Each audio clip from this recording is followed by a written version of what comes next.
C'est le 29 novembre 1970, 8h40, à Isdalen, la vallée de glace, nichée au pied des collines d'Ulriken à Bergen, en Norvège.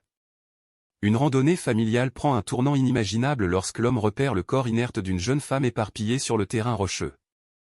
Il appelle à ses deux filles, qui sont à ses côtés, et ensemble, ils s'approchent prudemment de la scène. L'air est vif, les seuls sons étant le lointain bourdonnement de la ville et le frottement des feuilles sous leurs pieds. À mesure qu'ils s'approchent, la réalité de leur découverte commence à prendre forme. L'image de ce matin d'automne reste gravée dans l'esprit de ceux qui y sont allés. Le soleil projette une lumière pâle sur le paysage tandis que la famille pénètre dans la vallée, leurs chaussures craquant sur la terre rocheuse. Un léger brouillard flotte dans l'air, comme un voile fantomatique, enveloppant la scène dans le mystère. La vallée d'Isdalen est un oasis naturel paisible, mais ce jour-là, elle devient le décor d'un crime abominable. Le regard de la famille se pose sur le corps de la femme, dressée dans une position tordue et artificielle, son visage serein, ses yeux figés dans l'éternité. Sa beauté reste encore présente dans l'esprit de ceux qui l'ont rencontrée dans ce bref instant. La femme, estimée avoir entre 30 et 35 ans, est vêtue d'un long manteau brun foncé, cintré à la taille, et de des gants noirs. Ses cheveux sont des cheveux brun foncé, coupés en un bob soigné. Un léger maquillage reste sur son visage, un rappel subtil de la vie qu'elle a vécue avant son décès prématuré. Un petit portefeuille en cuir se trouve à proximité, contenant quelques couronnes norvégiennes et un message cryptique. L'identité de cette mystérieuse femme reste un énigme. Alors que l'homme reste là, figé dans la stupeur, ses filles commencent à poser des questions, leurs jeunes esprits luttant pour comprendre la scène qui se déroule devant elles. Elles entendent le son de pas lointains, le frottement des feuilles lorsque des inconnus commencent à arriver sur la scène. Certains témoins rapportent avoir entendu le son d'un sac qui bouge ou un léger bruit de frottement, mais il est incertain de quoi il s'agit. Les cris de la famille pour secours sont étouffés par l'étendue vaste de la vallée. C'est comme si la vallée elle-même avalait la preuve du crime. Avant de poursuivre, cliquez sur la petite cloche et abonnez-vous. Nous publions de nouveaux cas chaque jour. Je vais vous emmener à l'origine de cette histoire. C'est 1970, et le monde est en pleine mutation. La guerre froide est à son apogée, et les tensions entre les blocs de l'Est et de l'Ouest sont à leur plus haut niveau. Bergen, une ville côtière en Norvège, est un centre d'activité économique, son port bourdonnant de navires voyageant vers et depuis l'Europe. Dans ce décor de mondialisation incertaine, la vie d'une jeune femme va prendre un tournant dévastateur. L'identité de la femme reste un mystère complet. Quel était son nom? D'où venait-elle? Était-elle une citoyenne norvégienne ou un voyageur en transit? Les théories suggèrent qu'elle était une étrangère, mais aucune preuve concrète ne le soutient. Son arrière-plan, comme son identité, est enveloppé dans le mystère. Avait-elle une famille, un emploi, une vie en dehors de ces montagnes norvégiennes rugueuses? Les théories abondent, mais la vérité reste évasive. Il est clair que la femme d'Isdalen n'est pas morte d'une mort naturelle. L'enquête sur sa mort révélerait un réseau tordu de secrets, de déceptions et de possible espionnage. En plongeant dans les détails de ce cas, une chose devient certaine, le meurtre de la femme d'Isdalen laissera une marque indélébile sur la petite communauté de Bergen, et entra les enquêteurs chargés de l'éclaircir. La femme d'Isdalen reste une figure anonyme, mais son histoire continue à nous captiver à demi-siècle de là.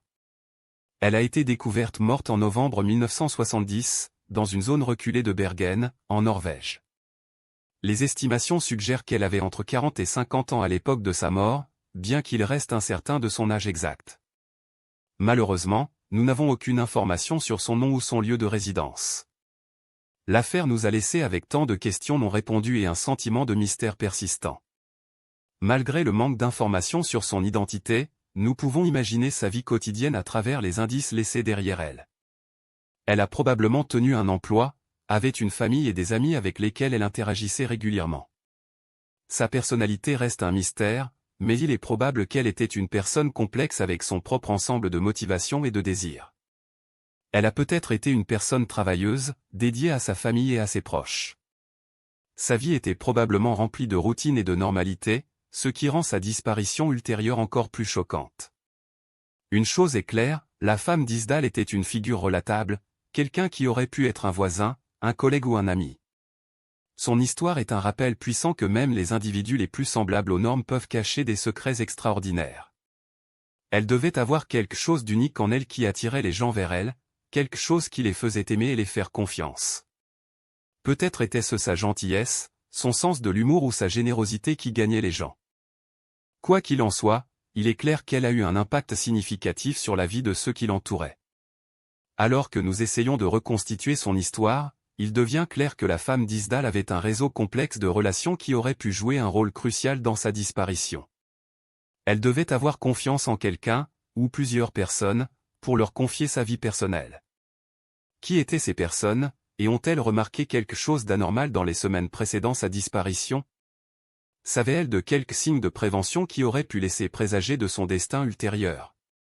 La vérité, c'est que nous ne pourrons peut-être jamais connaître l'étendue complète de ces relations, mais une chose est certaine, son histoire va devenir beaucoup plus compliquée.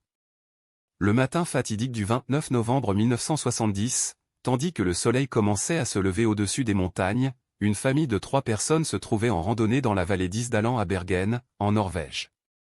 Le temps était probablement froid, mais la température exacte est inconnue en raison du manque de documents officiels de cette journée. La famille, composée d'un homme et de ses 2 jeunes filles, était ignare de la tragédie qui allait se produire alors qu'elles marchaient à travers le terrain pittoresque. Elles avaient gravi la face nord de l'Ulriken, une zone connue pour sa beauté et son histoire d'accidents de randonnée. C'est un scénario qui allait bientôt prendre un tournant sombre et sinistre. On croit que la femme, plus tard surnommée la femme d'Isdalen, avait séjourné à Bergen pendant plusieurs jours avant la découverte. Elle avait probablement arrivé en ville en train, puisque sa valise a été découverte à la gare ferroviaire locale 3 jours après que son corps a été trouvé. L'enquête a révélé qu'elle avait été vue dans diverses parties de la ville, y compris un hôtel local et un quartier commercial. Cependant, ses exacts whereabouts et mouvements pendant les derniers jours de sa vie restent un mystère. Il semble qu'elle essayait d'échapper à quelqu'un ou à quelque chose, mais à quel point est encore inconnu. Alors que la famille se déplaçait à travers la vallée, elles ont découvert un corps carbonisé dans une position supine. Les mains de la femme étaient crispées contre son torse, et un feu de camp proche avait brûlé sévèrement la face avant de son corps et de ses vêtements. La chaleur des flammes avait également fondu son visage, le rendant irreconnaissable. Une bouteille vide de liqueur Saint-Alvar a été trouvée près du corps, ainsi que d'autres effets personnels, y compris une pochette, un parapluie et une montre. Les enquêteurs ont bientôt découvert que tous les signes d'identification et les étiquettes sur ces objets avaient été supprimés ou effacés, ajoutant à l'énigme du cas. Mais peut-être le détail le plus choquant de la crime était la présence de 5 billets de 100 Deutschmark trouvés dans le tissu intérieur d'une des valises de la femme. Cette somme d'argent, équivalent à environ 137 $ en 1970, suggère que la femme essayait de quitter le pays ou était impliquée dans une sorte d'activité illicite. La découverte de cette grande somme d'argent ajoute une nouvelle couche de complexité au cas et soulève plus de questions que de réponses. Le fait que tous les renseignements d'identification aient été supprimés des objets n'ajoute qu'à l'énigme entourant l'identité de la femme d'Isdalen. C'est un détail qui laissera les spectateurs abasourdis et voulant en savoir plus. Les policiers ont répondu rapidement à la découverte du corps de la femme d'Isdale le matin du 29 novembre 1970. Ils ont lancé une enquête à grande échelle, affectant une équipe de policiers au cas. L'équipe de réponse était dirigée par un détective expérimenté, qui avait des années d'expérience dans la gestion de cas à haut profil. Le policier en charge a commencé à collecter des preuves et à interroger des témoins, en commençant par l'homme et ses 2 petites filles qui avaient découvert le corps. Les officiers ont également sécurisé la scène du crime, en s'assurant que toute preuve potentielle était préservée.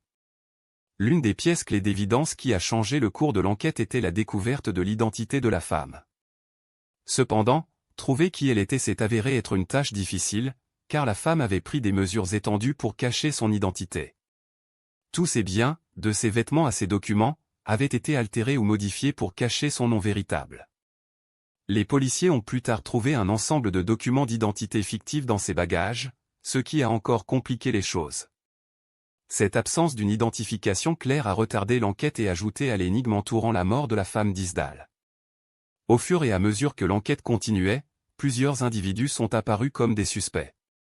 Cependant, en raison d'une manque de preuves concrètes, aucun d'entre eux n'a jamais été officiellement accusé du crime.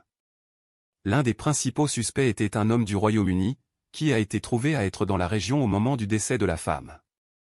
De plus, un homme suédois et un diplomate norvégien ont également été examinés, mais finalement, ils ont été clairement innocentés. Les enquêteurs ont également examiné la possibilité d'espionnage ou d'un réseau de spions, étant donné les activités suspectes de la femme et la présence de plusieurs nationalités dans ses bagages. Cependant, ces pistes ont finalement abouti à un cul-de-sac. La communauté de Bergen a été secouée par la découverte du corps de la femme d'Isdal, et beaucoup se sont demandé sur les circonstances entourant sa mort. Le cas a attiré une grande attention des médias, avec des journaux et des stations de télévision couvrant l'histoire. L'intérêt du public pour le cas a resté élevé, et de nombreux résidents de Bergen ont proposé des conseils et des suggestions aux policiers. Cependant, malgré les meilleurs efforts des enquêteurs, le cas est resté non résolu.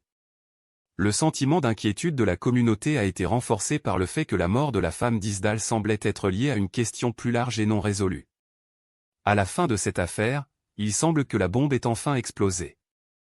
En 2018, il a été révélé que l'analyse forensique des cendres retrouvées sur les lieux du crime correspondait au ADN d'un homme nommé Reidar Hagen, un ingénieur norvégien qui avait disparu depuis 1970.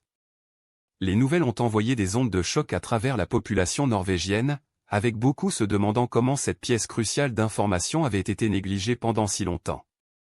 La révélation soulève également des questions sur la minutie de l'enquête initiale, et si la disparition de Hagen était liée à l'assassinat de la femme d'Isdal. C'est un tournant stupéfiant qui a laissé beaucoup de nous demander ce qui d'autre a pu être manqué dans ce cas froid. La connexion à Reidar Hagen est un changement de jeu dans cette affaire, et il est clair que l'enquête policière va maintenant regarder en lui comme un suspect principal.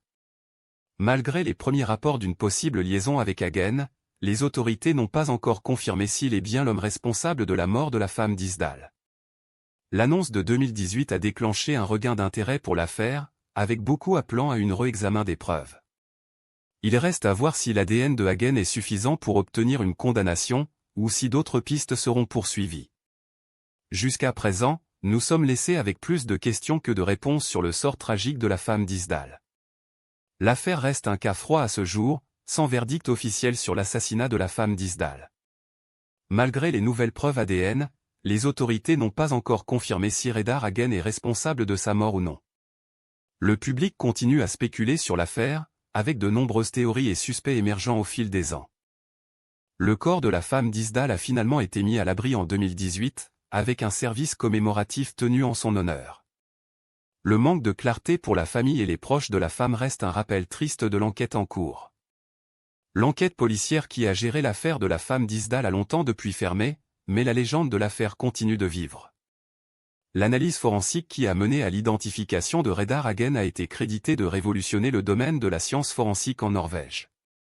L'affaire a également inspiré une nouvelle génération d'amateurs de crimes réels, qui sont passionnés par l'élucidation de la vérité derrière cette affaire et d'autres cas froids. Quant à Reidar Hagen, sa disparition reste un mystère à ce jour. Les théories sur son sort varient de spéculations sur un passé sombre à la possibilité qu'il n'était jamais impliqué dans l'assassinat de la femme d'Isdal. L'affaire de la femme d'Isdal a eu un impact durable sur la société norvégienne, soulignant des questions sur la manière dont les autorités gèrent les cas froids. L'affaire a également déclenché un regain d'intérêt pour la science forensique et l'analyse ADN, conduisant à la création de nouveaux services et ressources pour aborder des cas similaires à l'avenir.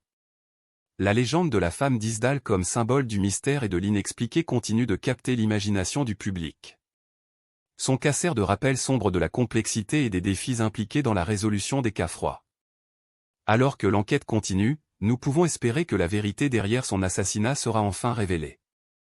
Si vous êtes encore sous le choc du dernier tournant de cette affaire, nous voulons savoir, pensez-vous que Reidar Hagen est l'homme responsable de l'assassinat de la femme d'Isdal, ou qu'il y a un autre suspect qui devrait être investigué?